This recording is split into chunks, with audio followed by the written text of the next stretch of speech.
But if we want to maneuver through the storm, you can't have a storm inside yourself.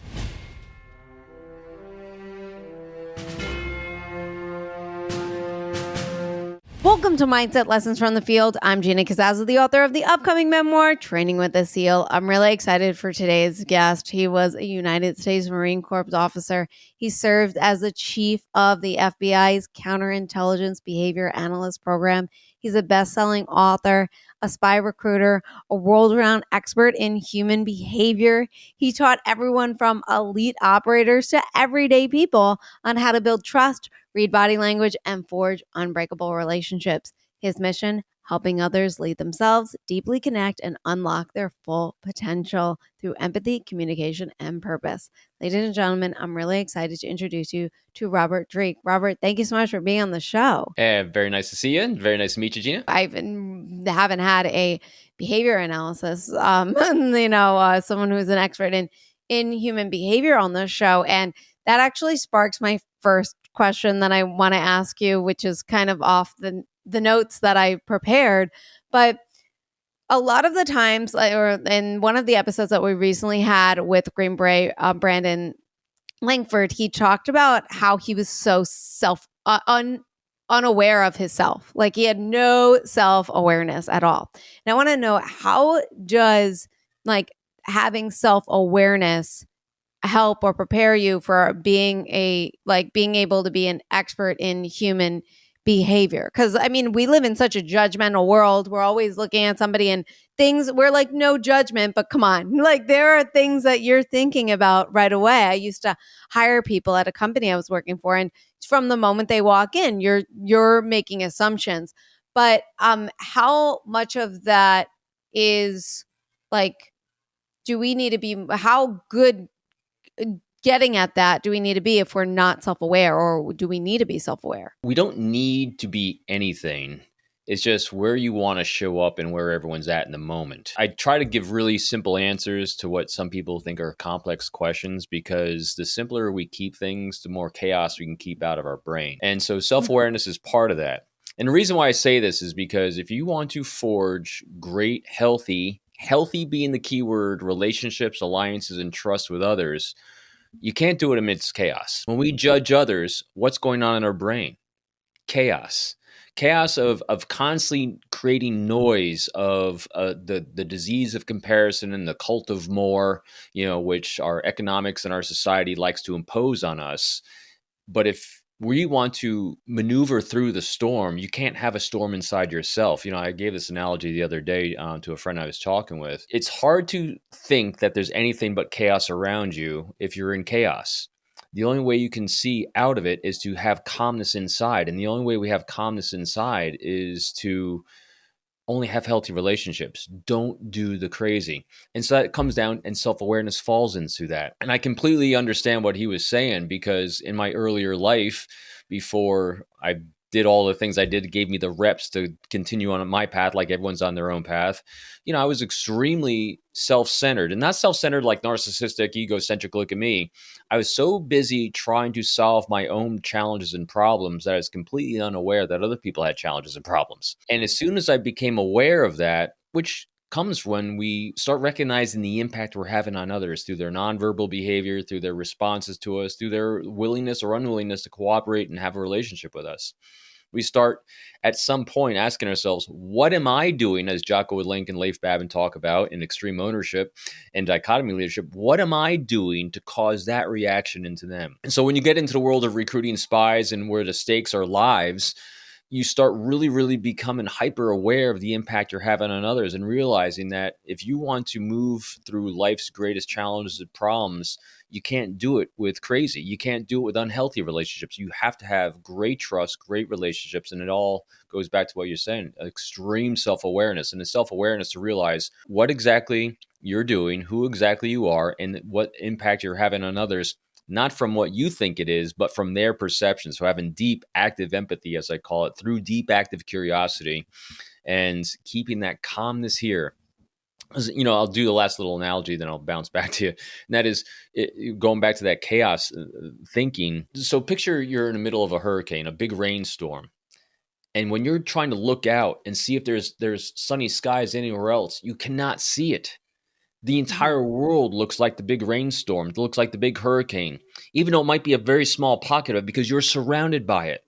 Meanwhile, on the other side of it, sunny blue skies everywhere, beautiful birds chirping, calmness everywhere, but you can't see it because you are surrounded by the storm around you. It's the same thing when we are surrounded by our own chaos, by our own toxic thoughts about the world and people and judgmenting and all the negative emotions around us. That is chaos for our brain. It's hard to see clarity. It's hard to see calmness. And so if you want to behaviorally assess others, you have to start with your own calmness, because then you can start seeing the chaos in others. And when you start seeing the unhealthy and you start seeing the chaos, you can actually touch that pain point. You can actually be a resource for them. In other words, moving from solving my challenges and problems and actually thinking and focusing on solving the challenges, problems, and pain points of others. And you can only do that when you are actually living calm. So I do what I say. I don't live crazy brain. So how can one take actionable steps to being in the calm? And also, I know you mentioned like getting away from the crazy, building healthy relationships, but then what can they also do within themselves to help them to be calm and see things clearly? It's not a 0 to 100, as James Clear talks about in Atomic Habits. We're not talking about going from zero, putting your foot on the pedal, listening to one podcast, reading one book, and you're going, boop, solved all of life's problems right here. No, it's taking one small atomic habit at a time and cascading that new behavior over time. So I would pick one. For me, the thing I found myself most doing, and I have my 4 keys to communication, which I really think are key and critical. They're the life arc, I think, from shifting the focus from ourselves to others. I'll share them with everyone right now, and pick one. All you got to do is pick one. Then just start making that a little bit more of a habit every day. All you have to do is do it like once or twice more than you're doing now. That's a great new habit, because then we become aware of it. The habit becomes more conscious. You're more conscious of doing it. You're more conscious of the impact it's having. So here's the 4 things. 1, seeking the thoughts and opinions of others instead of pontificating about what you think. 2, speaking in terms of the challenges, priorities, pain points, and friction points of others instead of moaning, complaining, and bitching about your own. 3, this is the golden one, non-judgmental, active curiosity. And I'm going to break that down a little bit more. And first, I'll start with a little thought experiment. So if everyone could take 3 seconds and think to yourself, so here I am sitting in my dining room. Well, now it's my office for the last bunch of years. And I have a little wall right here. If everyone's got a little wall or a door that someone's could walk around right now, think to yourself, who could walk around that corner and surprise you? And your face would just light up because you're like, oh my gosh, I can't wait to have this conversation. I can't believe they're here. What a great surprise. Yeah. Now ask yourself, what specifically are they doing? What behaviors do they have that inspire you to feel that way? Because it's not just some magical mojo. They're actually doing something. And I almost 99.999% of the time, I guarantee you they're doing this. They're non-judgmentally, actively curious about you. In other words, they want to know what's going on in your life. And no matter what it is you share, no matter, even though it's out of sync with what their own morals, ethics, and beliefs are, they are curious to learn more. And active curiosity means that they're not curious about what it is they want to know. They're curious about what it is you want to share. And so that is what the most beautiful people in our own lives do that inspires to can't wait to see them. And so all you got to do is ask yourself this: are you that person for at least one other person? And if you are or not, just add one more habit of being actively curious for one other person today. So that's one thing people can start doing right now.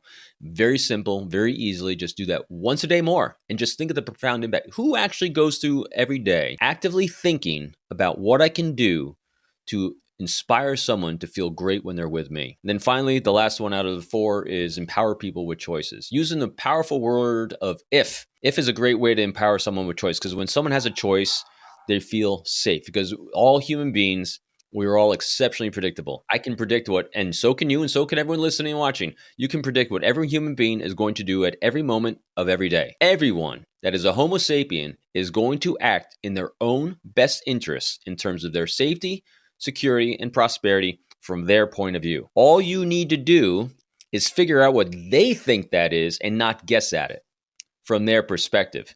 That is called deep, active empathy, going in and seeing what life looks like from their perspective.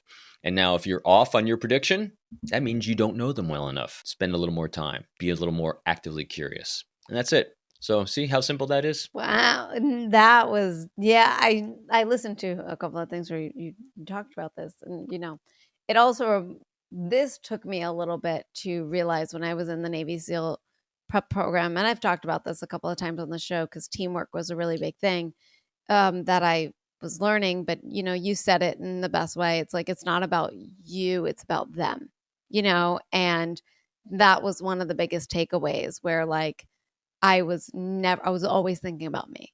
I was always thinking about how much this sucked, how cold I am, how miserable I am, right? But the moment I looked at my teammate next to me and saw it sucked just as equally for him as it did for me, and then I went to actively help that human being for it to less suck, it less sucked for me too. Oh my God, it's amazing how that works. Yeah. It's incredible, but until like it took me like a month to understand because you could talk about it, but until you actively do it and experience it, it's a whole nother thing. Yeah. And you talked about healthy relationships and things like that, and I think we all want healthy relationships and strong relationships. I'd like to think we do, whether it's like with our family, coworkers, and stuff. What are some things that we can do today to help deepen a trust within those relationships to develop stronger relationships and for them to be more healthy? So I'm going to give you the behaviors of trust in a second. But before I do that, I'm going to give everyone one very simple word. Again, I love simple things, but simple things can be hard to practice. But when you keep it simple in here, it's a little bit easier to make into atomic habits. This is never, all the things I ever share is it's not about memorizing what you need to do. It's about calming everything inside you so you can focus on everyone around you a little bit more. This one powerful word, it's something that the great Stoic Epictetus used to talk about, and that is the word enough. We as a society and as a species crave more. We're caught up in the cult of more. And as I said, the disease of comparison. And it keeps such a crazy brain in us, and the marketing all around us, the economy all around us. The entire world revolves around creating an environment for our brain where we want a little bit more. And once we achieve that, we want a little bit more. And how do we know we want more? Well, the people around us have more because we're comparing it. I achieved this one thing. I got this one car. Well, what if I got this car? And so if you just do this one thing, be grateful with gratitude for that you have enough, because our critical vulnerabilities for existence are met easily. Food, shelter, clothing, people. That's it. That's enough. And so if you realize that, and you can let go of everything else. I know I get heavy into the Eastern philosophy stuff a lot of times. Well, and because you have to keep that calm brain. Because when you have that calm brain, you can now shift from solving my problems. Because if I have enough, I don't have any problems. To being a resource for solving the problems of others, which is active leadership, which is setting goals, missions, and priorities, and then moving towards those. Because you just said it so perfectly. When you start having that first tinge and touch of an experience of being that resource for someone else, our brain's rewarding us the same way as if we achieved it, but even more, because we're all seeking that, the big four, and endorphins, dopamine, serotonin, and oxytocin.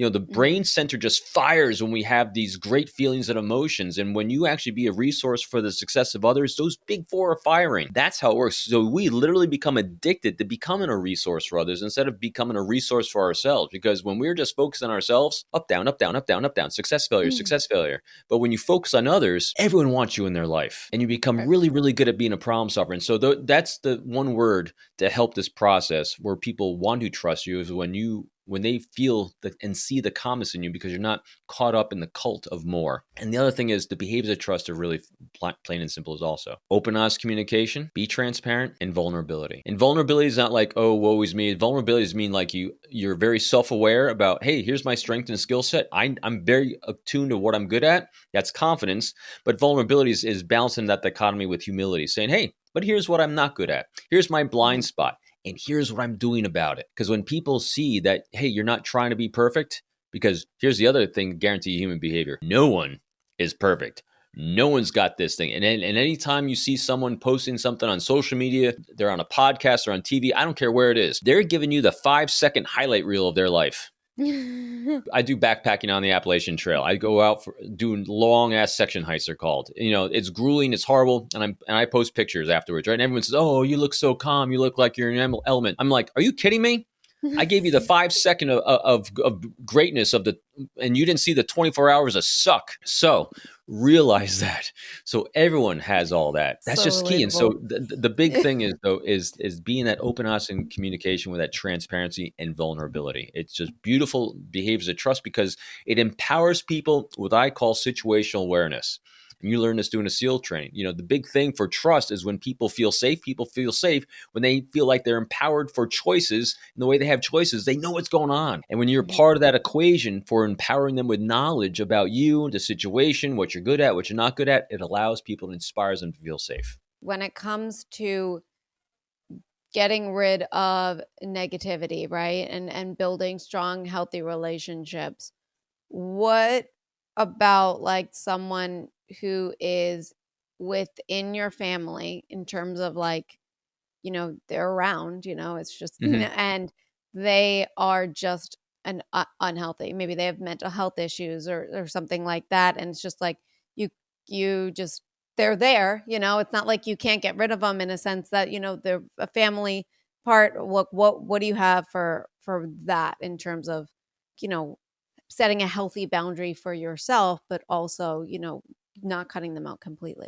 Yeah, great question that everyone deals with, whether it's your own family or people you have to work with because you can't leave that job. That's a and good you have point. toxic People that you have to work with that might have mental, something. There's numerous things you can do, and I hate having numerous things, but every human being is different. And so there's a few things I will always do. And you hit the mental health thing first. So I want to address that first. And that is there are a few individuals in our lives that actually truly have mental health issues that no matter what you say or do, you're not going to fix that problem. And in those situations, I've had friends and family members like that too. This is where we have very gentle conversations with people or people that are close to them about actually inspiring them to want to seek some other professional help. And the big thing when addressing concerns like that is do all you can to strategize your language to let them know there's no shame in what's going on. Because the worst thing you can do to any human being is take what they perceive as shameful and show it to them.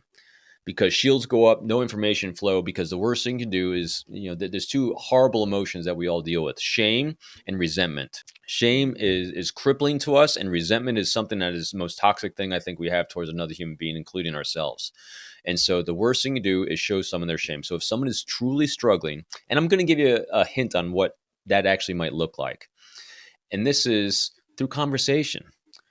One way that I then engage people that might have other than healthy behaviors around me is first, I try to understand their context. In other words, if someone has some toxic language towards me or their unhealthy behaviors or whatever the myriad of things are, they're just in chaos, right? As I define it, I try to understand what inspires that chaos because 99.9% of the time, someone's communication towards us that we don't like, that is inappropriate or disrespectful, whatever the label we want to give it, is caused because they're having a trauma-triggered response due to us. In other words, we did or said something that triggered an insecurity in them that didn't allow them to feel safe. Again, this is going back to Jocko Willink. Own it. And this isn't like beating yourself up. It's like, oh, woe is me, I suck. No. This is like you did something that might have triggered a trauma response. Because what happens when we all have trauma responses? Because this is the other thing that gives us deep empathy and understanding. We all have had trauma. We all respond to our own insecurities. When we feel like we're not part of a group, collective, or whole, or we don't feel safe, we trigger. We get trauma responses and we lash out. We try to convince people of things. We have all these unreasonable responses. The first thing to realize if you're the receiver of that is it's not about you. It's them going through something. And then the first thing I try to do is try to understand what it was that I might have done that triggered this kind of response. Or they're just like perpetually like this. That's possible too.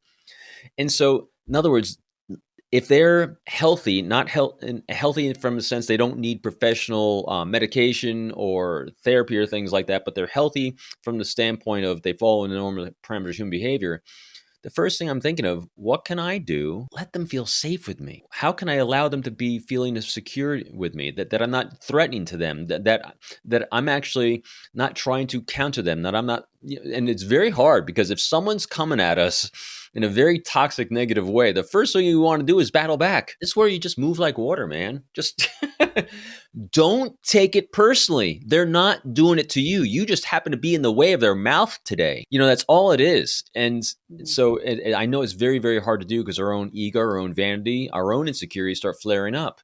Let go of it, man. It's not about you. Because if you want to have a good, healthy relationship, just help them calm down. And the way we do that is ask what questions. Because what happens is if we start asking why questions, well, why are you behaving like that? Why are you talking to me like that? Shields are up. I just start with, what outcome were you looking for?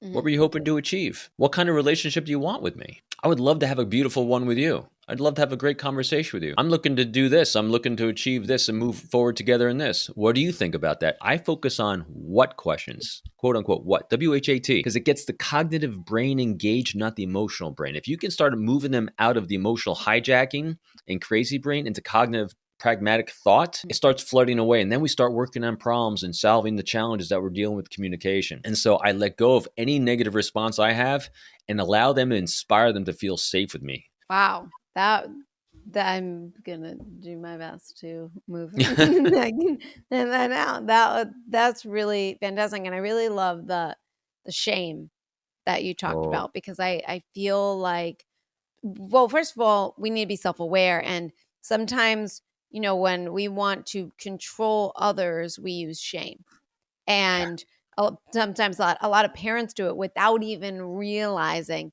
that they're doing it to their child. And again, it's just being aware and also owning it and being like, oh my God, I just, because now it's like, I want to be more aware of when I'm speaking to somebody else to say, because then I will notice too, when someone gets on the defensive, then it's like, did I say something? Was I trying to manipulate the situation? Was it through a shame, through all that stuff? Because I do feel like that's our go-to default in order to manipulate somebody, is we use shame. Which was very interesting. And I want to segue into your behavioral awareness. I mean, all this stuff really that we've been talking about but now what I want to talk about is trust. Because let's say you're going into a new place at work, or and you want to. You're not sure. Can you trust? You want to assess who's around you. Where are these healthy relationships? Who am I trusting? Right. So what is one behavior that almost always signals that someone's trustworthy? And then what's like a usual red flag? I'm always looking for congruency. A lot of people like talking about, their intuition or their gut feelings, and they're really good at that or really bad at that. And so I like to break that down. And we actually are very, very good with our gut feelings and our intuition. And here's why. As an organism on this planet that is hundreds of thousands of years of evolution, we are really good at observing our environment non-cognitively. And so what I mean by that is we all know when at work, if we spent more than a couple of days there, who's having a bad day and who's having a good day without anyone saying a word. Because they're picking up on deviations from people's nonverbal baseline of who they are, of what their everyday show up is, of their normal comfort experiences. And then all of a sudden, someone kind of spikes out of that norm. We kind of whether we're thinking about it or not, we kind of spike in and say, ooh, something's a little off today, because we're seeing stress nonverbals. We're seeing a deviation from that individual's norm, because everyone's got a different one. And so we can intuitively kind of feel, we call it intuition, but we are actually non-verbally picking up on our observations. We're seeing deviations from baseline of the world around us. And so what I'm doing, and we are all doing at every moment when we're moving into a place, is we're assessing the environment for threats. And one of the threats that we're assessing for is their congruence. Is there harmony? Is there a baseline of norm of what my expectations are of everyone and everything in the environment around us? And what happens is that we will notice deviations. In other words, if I walk into an environment and, Gina, you're smiling at me, everyone's smiling at me, or even not just smiling, but they're just kind of neutral. It's like, all right, that's normal baseline. If all of a sudden I see Mr. Frowny Face over here, ooh, what's going on over here? Now, what I do now is that's the one person I want to go talk to, because I want to identify, is that normal baseline for them? In other words, people say they have resting angry face. Mm-hmm. Might just be a look. That might be their normal baseline. But I want to kind of dive a little bit deeper, say, hey, what is that spark and inspiration? It inspired you to have this job and be here today. So that you can kind of start discovering that life arc for them. And they may or may not then be congruent with the things you're looking for. But I'm looking for congruence of language and behavior. I'm looking for people that are saying things, they're using the 4 keys of communication to some degree with me. They're making it about me. I'm looking for consistency of tempo of how they're interacting with the world around them, as well as their words and actions and deeds. So I'm just looking for lots of congruency with people around me. And then if I see someone or encountering someone that starts spiking out of the norm, their tempo seems to be off, they're saying one thing, they're making it about me, but they're actually being extremely self-centered with a lot of I statements. Again, I don't judge it as right or wrong. I'm just kind of pinging that as all right, here's someone that in this lane with me right here might be someone that I want to be a little bit slower to engage with my own transparency. So let's be a little more cautious when engaging, because for some reason they feel there's unhealthiness right here. Speaking of, because you're talking nonverbals and all that stuff, and I wanted to get into, you talked a lot from research I was doing, like accommodating nonverbals, and and how that's like a game changer with building instant rapport with people and stuff like that. Can you go a little bit deeper into that and what you talk about? Yeah, accommodating nonverbals are basically what we do nonverbally to inspire people to feel safe with us. I'm doing them right now. Smiling, a little bit of head tilt, exposing a carotid artery, saying, hey, I trust the world not to try to rip out my jugular vein. A lot of ventral displays, eyebrow elevation, up, out, anything up and out is a very accommodating, safe nonverbal, because this is saying I am open to engagement with the world. And I'm looking for that in others as well. Not looking for it like I'm judging you if you're not doing it, but if I'm looking to engage someone in a good, healthy conversation where they're excited to have a conversation as well, that's what I'm looking for. And the opposite of that is unaccommodating or stress nonverbals. Someone's got eyebrow furrowing, lip pursing, anything compression-wise coming in like this. So a good friend of mine, Mark Bowden, describes this really well. Accommodating nonverbals and the safety nonverbals are, imagine yourself, you're all bundled up, you're 50 degrees below 0 Fahrenheit, you're in northern Canada, and you got layers and layers and layers of furs on you, you're shivering, you're cold, and that's your stress behavior. And that's the way you are, you're closed up and stressed like this. And all of a sudden you go into a beautiful, nice, warm, welcoming log cabin, and you got a roaring fire about the hearth, and it's like 90 degrees in there, and you're coming in from -50, and you go in there and you're able to take a deep breath, and you start taking the furs off, and you just get open, just smiles, it's just everything's emanating because you're like coming home, and it's just all shedding. That's open and accommodating. So that's what it looks like and feels like. Staying in the body language aspect of the conversation, can you share an example where there was a change in outcome, like in spy work and everyday conversation, that like made a big difference? I wouldn't say it made a big difference. It became very obvious, though. There was probably the biggest thing that I used body language for in the world of recruiting spies were probably the two types of situations stood out. There was one, I did a lot of undercover work because it was illegal for me to be overtly FBI when we're trying to recruit a Russian intelligence officer that was diplomat at the United Nations or something like that by treaty and law. And so a lot of times, if you're going to make first contact, if you don't have a confidential human source that's doing it on your behest, I have to be the one doing it. But if you're doing undercover work, you're actually lying and have a fictitious, so it can't be you doing recruiting. It's you getting the information and pass on to someone else who won't have to lie. Believe it or not, that's how we actually think, because it won't be a real relationship. It'll be a fake relationship, and that's not what trust is based upon. But it was really interesting because I was doing an engagement with a Russian intelligence officer, and we're sitting there, we're talking about our kids, we're talking about traveling, and we're just having, kind of relaxed, just like this. Up, out, open, right? Very accommodating, safe nonverbals. And all of a sudden, he had a shift, the mindset. And he, all of a sudden, after being like this, he leaned in, pursed his lips, and said, hey, I'm just curious. So which vehicle out in the parking lot is yours? How did you get here? When did you leave? When are you going back? So in other words, he went operational. He had to fill out his checklist of my car, my vehicle, when I was there, when I was arriving. And then after he asked his questions, So let's talk about the kids again. So he spiked non-verbally from operationally to non-operational back and forth. And so that is so easy to pick up on when you are calm and present. I would use that all the time. So reverse it. When I was working with an intelligence officer that I had recruited, if there's going to be a sensitive topic that I knew he might be resistant to wanting to share, I'd actually bifurcate the meetings into social time and work time. Social time was sitting back like this and not having my checklist out of our questions that we're going to work on. And so this is where I would actually say and ask a question or talk about things that I knew he might be uncomfortable with if we were in work mode. So I'd be talking like this, and I'd thread in one key question that he might feel a little sensitive about while we're just talking like this. And then it's all right, Anatoly, now we'll start working. And so I would avoid that tough question in the work portion, but I would actually bifurcate it like that. And then we actually had, our surveillance specialists were really key and critical because they knew when these bad guys are going operational.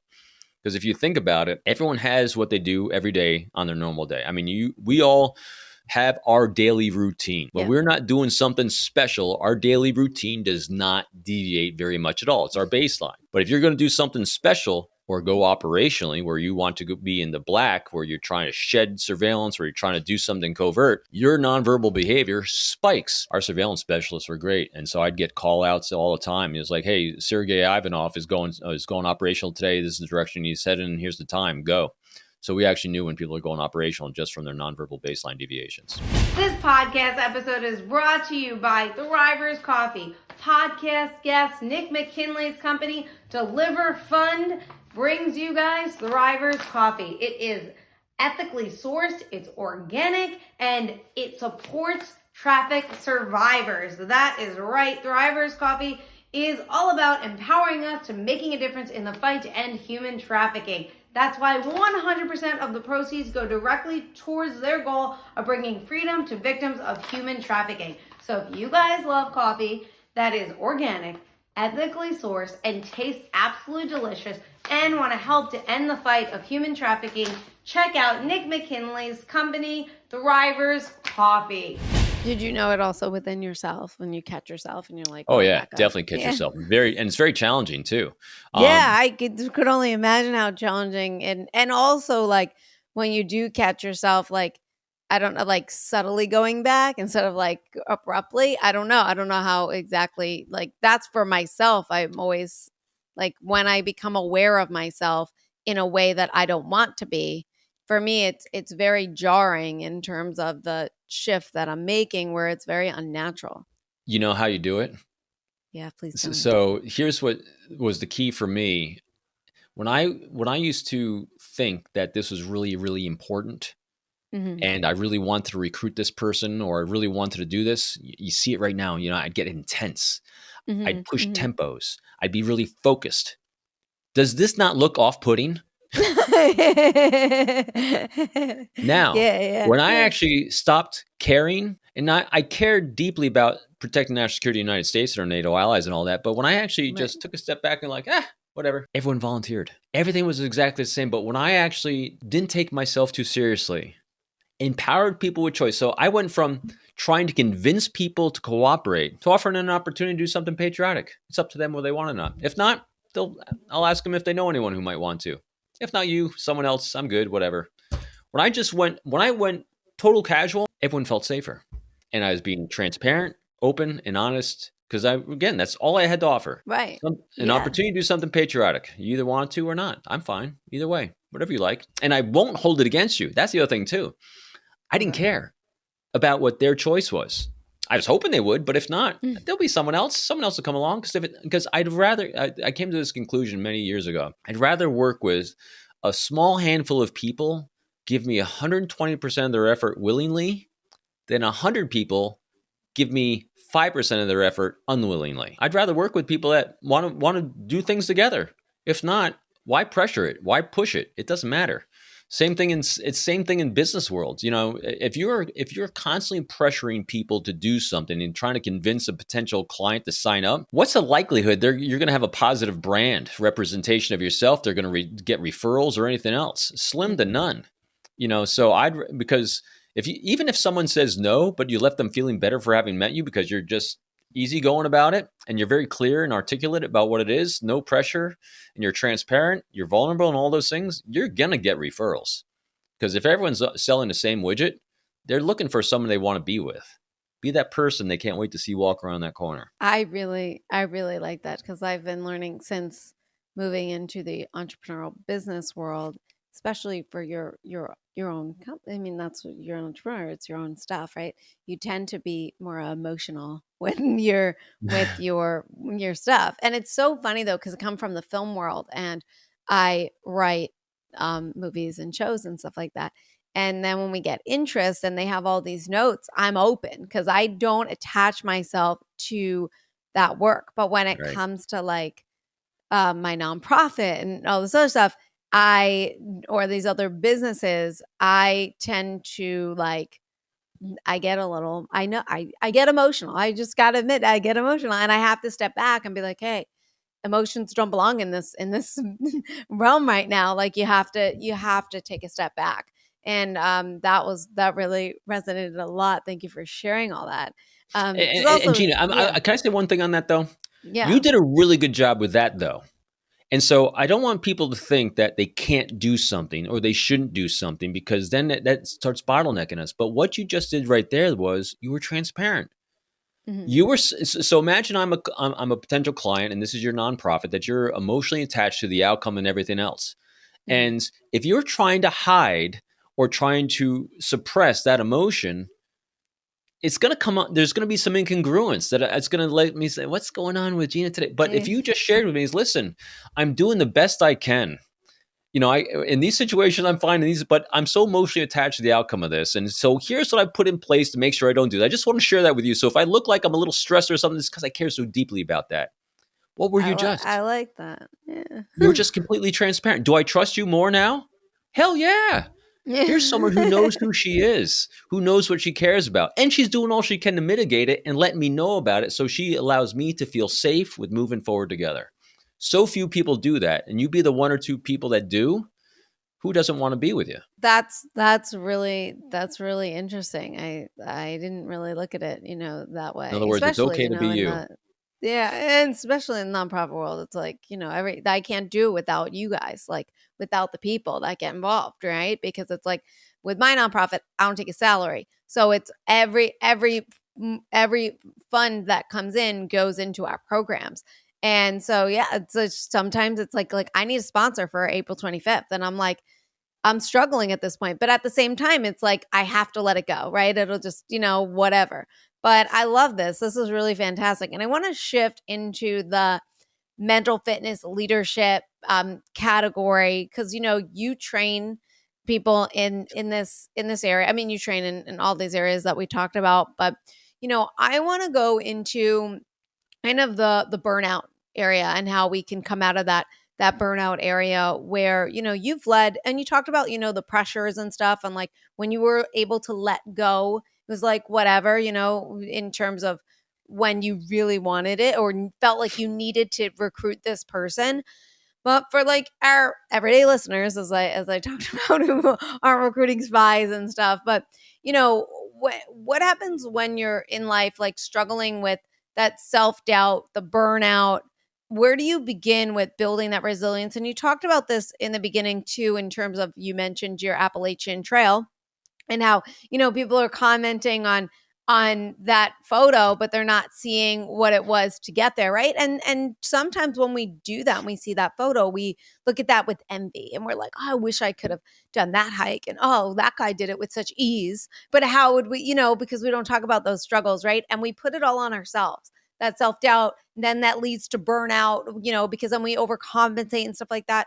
So what can we do to, in a simple way, begin building that resilience and getting rid of that self-doubt that then overcompensates to lead to burnout? Everyone experiences that burnout in a different way. I'm going to give a few simple things that I dabbled with and then adopted as part of my own. My greatest burnout probably happened from 9/11. So I was in New York City during 9/11, and my building was 8 blocks away from the Trade Center. I had an engine that hit the South Tower, land 30 feet from my car. After it hit the tower, this is a piece of glass. from windows of the world of the Trade Center right here. I keep with me. Going down to ground zero every day, you had to go through all the checkpoints and you had thousands of people holding up signs, cheering, little kids holding up signs, please find my daddy, please find my mommy. Really heart-wrenching stuff. And every day I felt the burden of the entire world expecting you to save the world. And every day when you go home, you ask yourself, did I do something to save the world today? And the honest answer was no. I don't feel like I did enough today. And so you do more tomorrow and you do more tomorrow and do more tomorrow. And then finally, after a year of really overworking too many hours and feeling like you didn't make much progress on anything, you come to that realization of, hey, you can't save the world. No one person can save the world, but you can make a difference one person at a time. And so it went from the macro to the micro. And that was a realization that, hey, just focus on one thing at a time. And I'll go back to that word enough. If you get more, great, but don't pursue it with an endless drive to continually compare. I mean, seriously, take a second or 5 to be present, as Eckhart Tolle talks about in The Power of Now. Just be in the now, this moment right now. Everyone listening and watching, are you breathing? Are you hungry? Are you thirsty? Is there a roof? Or if you're outside, is it calm? The right now, in this second, it's okay. Focus on that. And you know what? Just live in that moment right now. So that'll slow things down, calm things down. So that's the first thing, is have enough. Think of enough. Mm-hmm. And the other thing too is I found that a lot of times, again, culture and society, work, whatever it is, they'll try to push our tempo. The only thing we can really truly control is obviously how we engage the world. But the one big thing we engage the world with is we control our tempo. If that tempo is, a lot of times our burnout happens because, especially a lot of us are what I call the horses.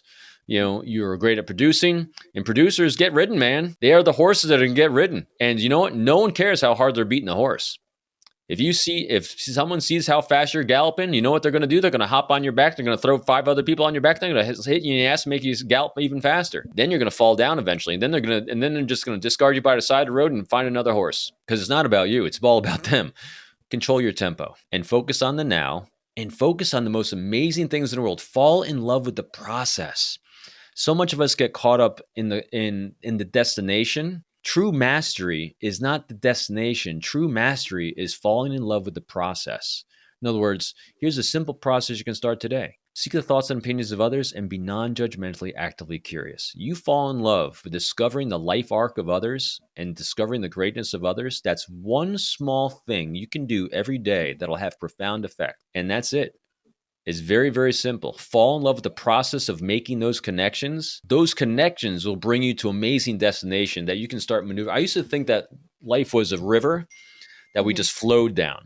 And sometimes we get these eddies and we go off on these side ones, and humbling moments will bring us back to the center of the river again. Here's what I really found out. Eventually, you'll get off the river. And what happens is because the river is still full of chaos. Granted, it's flowing, but it's still full of chaos. And it can hit burnout. But when you can bring that calmness and get rid of the chaos, the entire ocean the river flows into becomes this calm, this calm expanse that goes in every single direction. And because you don't have chaos, and because you have healthy relationships all over, you can then choose any direction you want to move in. Anyone. So the real challenge in life becomes, what do I want to do now? Because I can go and do anything, because people want me everywhere, because I stopped solving my own problems and focused on solving the problems of others. And I did it my way, my tempo, with these great open, honest, accommodating nonverbals where I'm full of positivity, no toxicity, not caught up in the cult of more. I got enough. And who doesn't want you in their life? It's funny because I wanted to ask you as you were talking about this. Well, I was going to ask you before, and then as you were talking about this, you've evolved in so many roles, and you just talked about knowing that you could go anywhere, or just allowing yourself to change, and I feel like many of us just get complacent. We just stay where we are because it's the safer of getting out and trying a new role, or going into a new role and saying, can I even do this? And I don't know. And, all these negative, worrisome things. And for someone like you, I mean, going from Marine, spy recruiter, like author, and you've authored so many books. Oh my God, it's incredible. And I want to know, like, what is the mindset that has helped you embrace, I guess, reinvention instead of resisting it? I just kind of go where the path looks healthiest. I literally that's the simplest, honest. It sounds like so basic answer, but it really is. I Oh, I don't love go it. down unhealthy paths and with unhealthy people. The one way I do that, I haven't mentioned it yet, but I know if you've paid attention to my stuff, it's you've heard me say before. The most important thing on this entire journey is to have a great, healthy, loving critic. The loving critic is my objectivity that I don't have for myself. All these things I've pontificated about, I am so fantastic at doing this for others. I can be 95 to 99% accurate when being a beautiful, loving critic for you, where I care deeply about you, but not the outcome you're seeking, because I'm not emotionally attached to that. You are, but I can be there completely objective for you and say all the right things and do all the right things and give the great, beautiful nudges and make you feel beautiful about yourself. But for myself, I'm horrible. I'm good at, about 50 or 60% of the time I'm good. I'm better than most, but definitely not as good as I am for others. And so who do I have? I have my loving critic. My wife is my loving critic. As much as I'd love to say, no, you're wrong on half the stuff she tells me to do or not do, I listen because she's got objectivity for me and I have for her. I'm this for my son and my daughter, bigger than hell. It's funny, out of all these things I've done in my life, my number one accomplishment that I love dearly every day, I live for, is my kids. I have 2 adult kids. My son, as you've heard me say probably before, is I suffered proud parent syndrome. My son is a Marine Corps fighter pilot. My daughter's a labor and delivery nurse. There is nothing better in my entire day and in my entire life than listening to what's going on in theirs. I love it to death. I love strategizing with them. I love every aspect of them. Everything I learned in my professional life gave me the skill set to be there for them. That's it. So that's the fun part. No, I feel that. I don't have kids, but I have a nephew, and just like live for him. Like, I didn't expect like the wave of love that he's my first, and it's just like he lives 3,000 miles away, and when like his mom does business in the Philippines and stuff, and his dad, my brother, he's in finance for somebody. So like if she has to go away and they need someone to watch him, I book a ticket. I'm like, there, no problem. Like, he's struggling in speech, and I have from my book Cosmo the Alien, Right. and I have a children's series. And what Yep. I did was, now Cosmo was doing like older kid stuff, and now I moved him into toddler stage to do like speech with songs and stuff. And these animations take like days, okay? And it's like not like I have anything else to do. And I'm like, everything drops because like I want to get him, like whatever I can to help him, and also to listen to him and be present with him. Like when I go and visit him, there is no phone. There is no TV. There isn't, like, I want to be like, what do you want to do? Let's go play at the park. I'm not watching you at the park. I'm with you at the park, playing with you.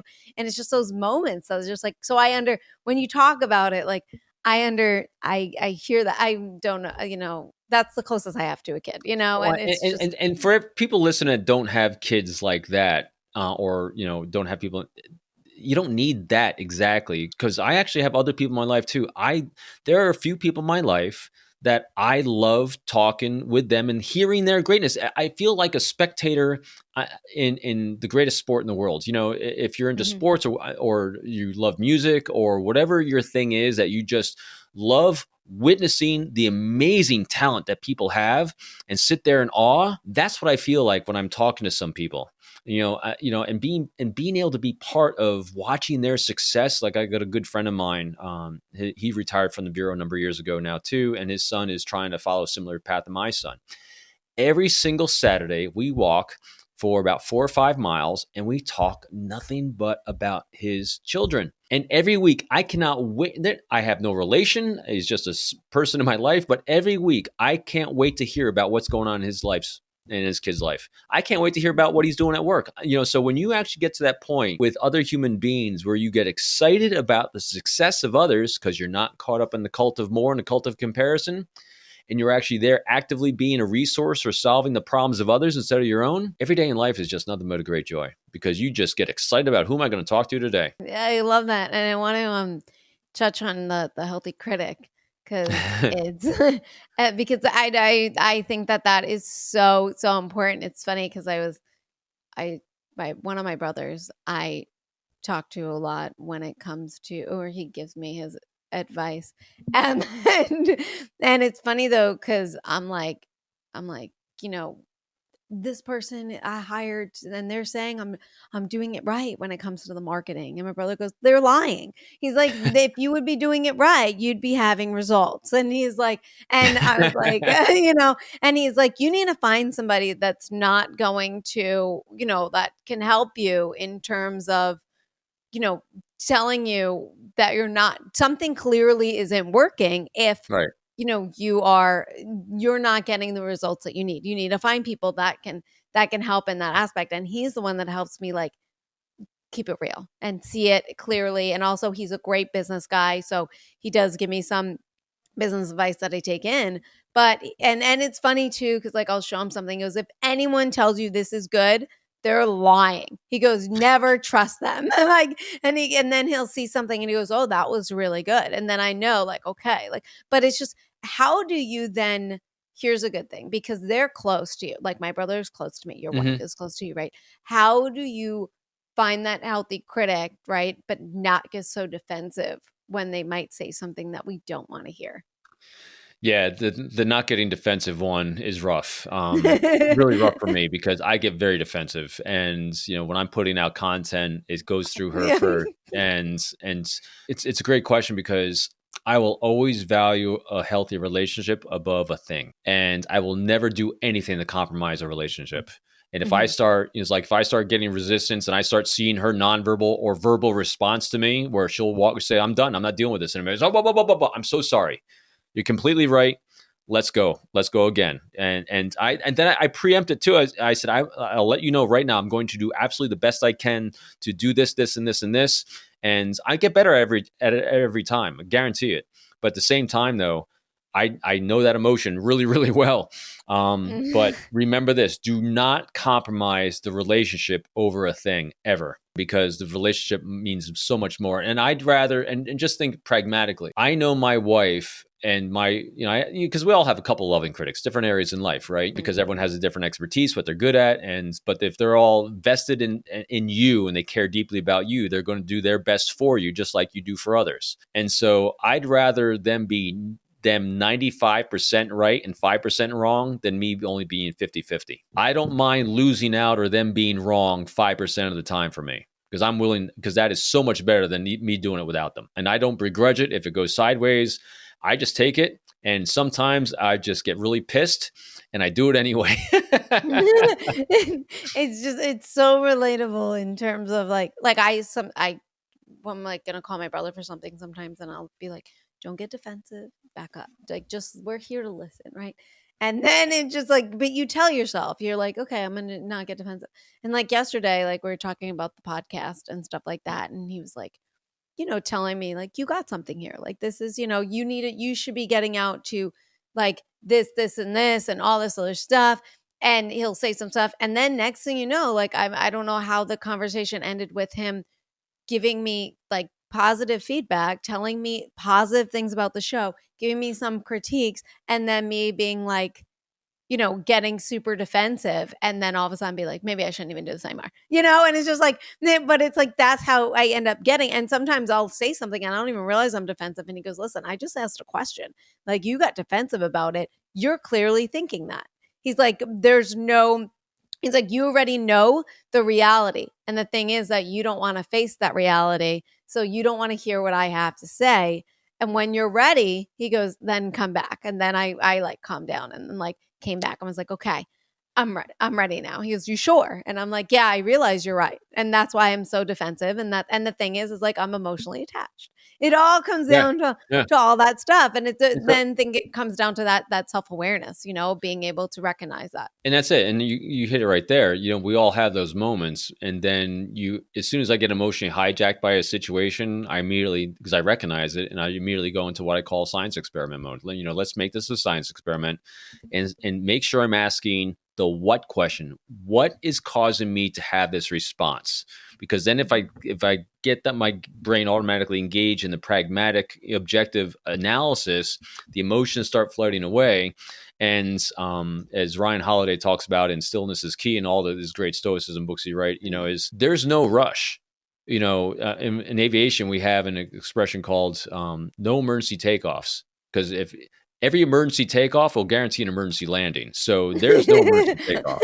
Take a deep breath, take a pause, and just wait. There's no problem with waiting 99% of the things, because the chances of you making a bad decision while emotionally hijacked are much higher than if you took the time to just calm down, slow down, and think about that a little longer. Oh, yeah, for sure. For sure. And for our last question, out of everything that we discussed and talked about, what would you say would be the one thing that our listeners can do on a daily basis to really help strengthen that mental fitness, that resilience, that grit that allows them to handle the unforeseen challenges that life throws at us? I'm going to go back to enough. Realize that you're enough. Realize you have enough.